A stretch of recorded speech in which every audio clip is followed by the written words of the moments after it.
বলি মনেলে শরীর থাকার আসর্থ এইবিলাকক বাৰু কোনে স্বজন কৰিছে কোৱাচোন ভাই হওক প্ৰহ্লাদ, তুমি নিচেই উত্তৰা।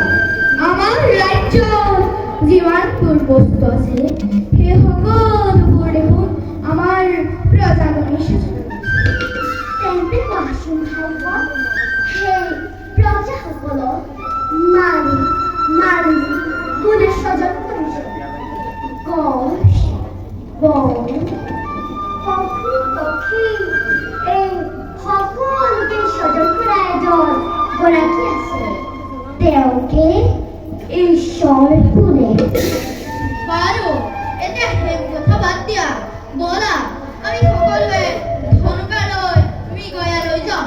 বিলত চৰি থকা হাঁহবিলাক কাৰেৰে এটা এটাকৈ খুচি ইমান যেন ভাল লাগিব, নহয়নে বন্ধুহঁত? ব'লা ভাই প্ৰহ্লাদ, আমি সকলোৱে ধনুকা লৈ মৃগয়ালৈ যাওঁ। হাই হওক মৃগয়া কৰা আৰু বনহৰ পশু পক্ষী বধ কৰা মহাপাপ তোমাৰ মোক যিজন ঈশ্বৰে স্বজন কৰিছে সেই পশু পক্ষীবিলাককো তেওঁৱে স্বজন কৰিছে গতিকে ঈশ্বৰে স্বজন কৰা সকলো জীৱকে নিজৰ জীৱনকে জ্ঞান কৰিব লাগে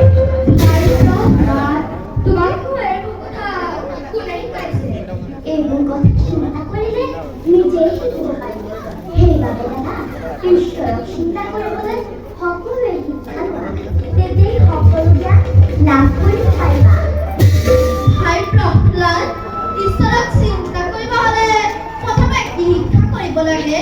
জগৎকৰ্তা ঈশ্বৰক চিন্তা কৰিবৰ কাৰণে তেওঁ অনন্ত হৰিনাম কৰিব লাগে হৰিনামৰ বাহিৰে জগতৰ কোনো বস্তু দ্বাৰা ঈশ্বৰক পাব নোৱাৰে পবিত্ৰ হৰিনাম গাবলৈ সকলোৱে শিক্ষা লোৱা ঈশ্বৰে আমাক কৰুণা কৰিব তুমি নহয় বাৰু যাবলৈ ক'ত শিকিলা?